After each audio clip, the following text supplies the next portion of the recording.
Good morning, students. Now we'll study some more applications of trigonometry.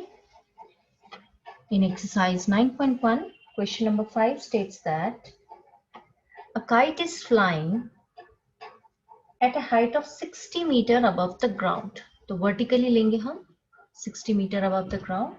Let k be the kite, which is at a height of 60 meter. That means ak is 60 meters.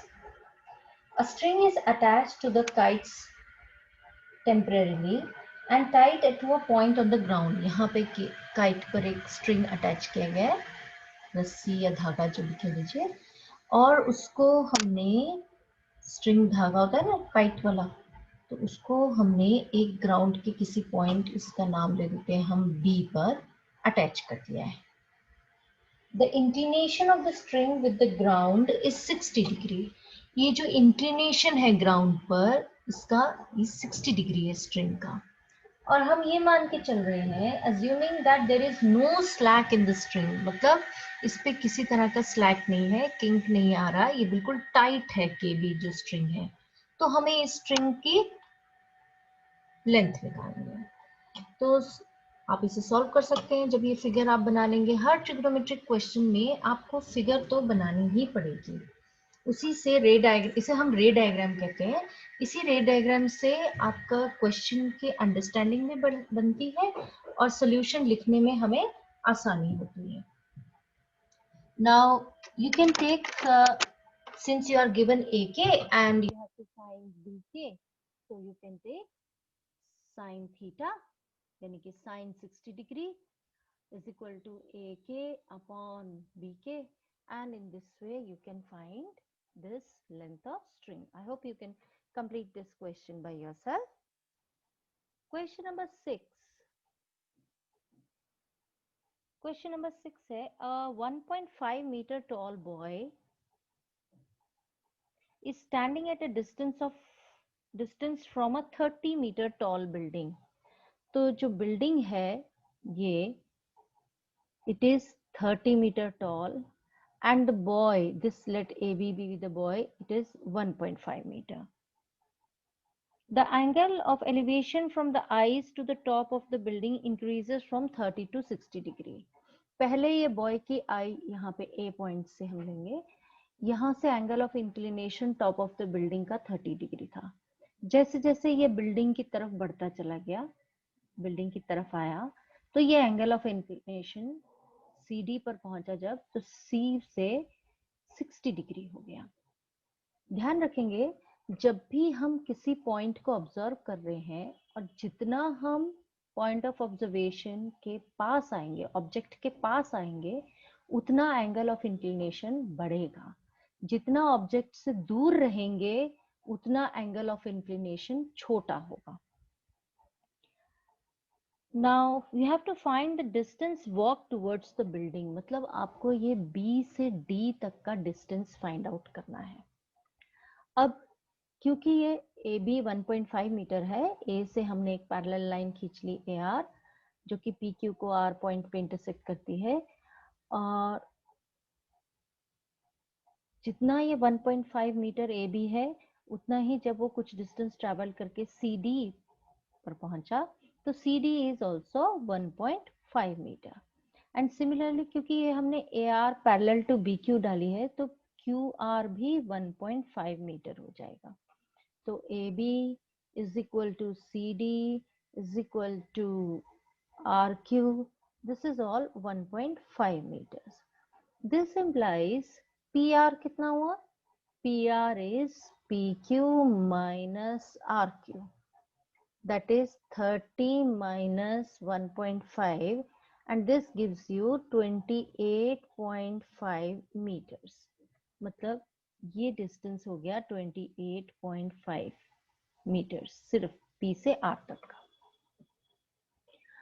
अब हमें निकालना है BD distance, मतलब जितना BD उतना ही AC. अगर हम AC निकाल लेंगे तो वो BD के बराबर ही होगा. तो एक बार हम ट्राइंगल PRC लेते हैं और एक बार PRA लेते हैं. इन ट्राइंगल PRA देखिए परपेंडिकुलर दिया है और हमें बेस की लेंथ चाहिए. तो परपेंडिकुलर और बेस का रिलेशन होता है tangent 30 degree is equal to P R upon A R. This implies tangent 30 कितना होता है 1/√3 is equal to P R is 28.5 and A R आपको पता नहीं, तो therefore A R is equal to 28.5 into √3 meters. Similarly, in triangle PRC, tangent 60 degree is equal to PR perpendicular upon base CR.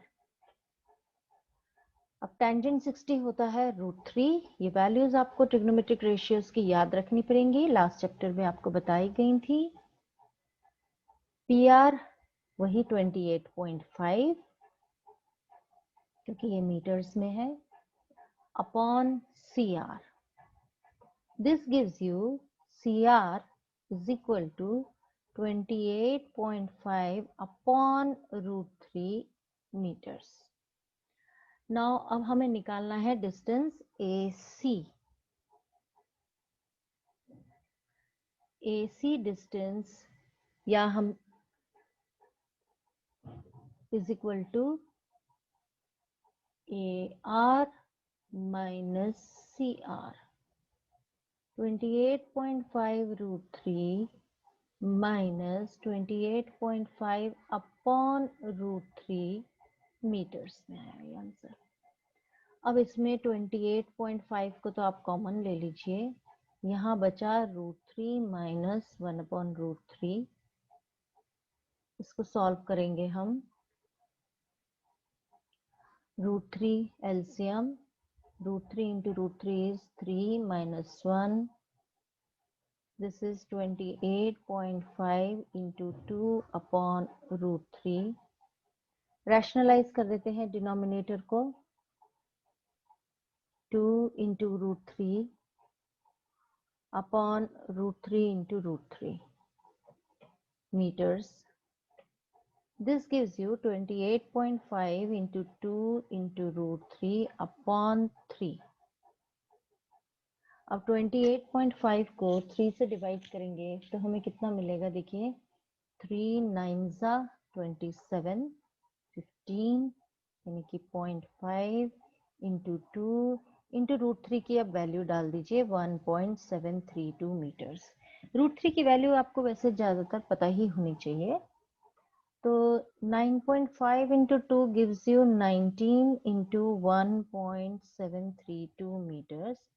इसे calculate करेंगे आप.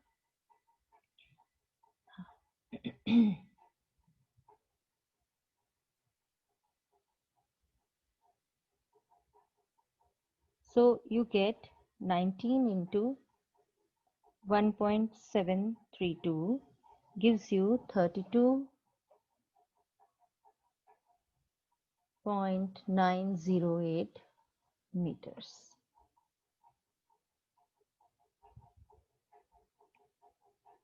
I hope आपको ये question समझ में आया होगा.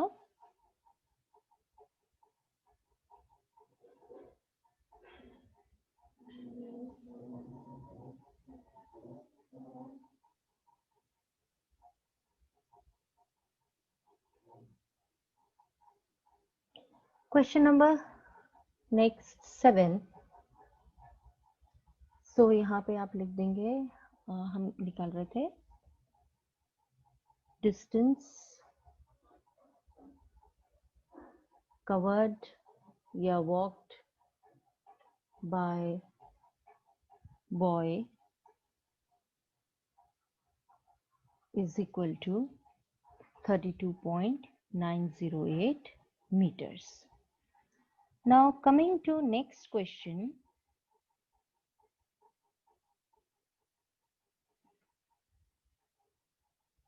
Question number 7. From a point on the ground, the angle of elevation of the bottom and top of a transmission tower. देखिए क्वेश्चन ध्यान से पढ़िएगा। From a point on the ground, एक पॉइंट है ग्राउंड पे, the angle of elevation of the bottom and top of a transmission tower fixed at the top of a building. तो ए भी एक बिल्डिंग है 20 मीटर्स की, इसके टॉप के ऊपर एक ट्रांसमिशन टावर है BT। इसके टॉप का एंगल ऑफ एलिवेशन 60 डिग्री और बॉटम के एंगल ऑफ एलिवेशन 45 डिग्री दिया हुआ है आपको। You have to find this height of the tower, यानी कि ये BT फाइंड करना है। तो AB is the building and BT is the transmission tower. Angle ACB is 45 degree and ACT is 60 degree. Again हम सबसे पहले ABC ट्राइंगल में टेंजेंट थीटा लेंगे, tangent 45. Tangent 45 is AB upon AC, that is 20 meters upon AC, which gives you AC is equal to 20 meters. Similarly, triangle ATC ले लेंगे अब। इसमें tangent 60 is 80 upon AC और AC अभी आपने यहाँ से 20 मीटर्स निकाल लिया है। तो AC की वैल्यू हमने सब्स्टिट्यूट कर दी। टेंजेंट 60 आप जानते हैं √3 होता है, 80 upon 20 metre, this gives you 80 is equal to 20 √3 metres. Therefore height of the tower यानी कि सिर्फ BT जो है वो क्या होगा, it is equal to 80 minus AB, 20 √3 minus 20 meters, which gives you 20 into √3 minus 1. And as you know, √3 की value आपको पता होनी चाहिए 1.732। कभी क्वेश्चन में दिया होता है, कभी नहीं भी दी होती है। तो this is 1.732 minus 1 and this gives you 20 into 0.732 meters and this is 14.640 meters. In this way आपने height of the transmission tower find कर ली। आई होप ये सारे क्वेश्चंस आपकी समझ में आए होंगे। Thank you.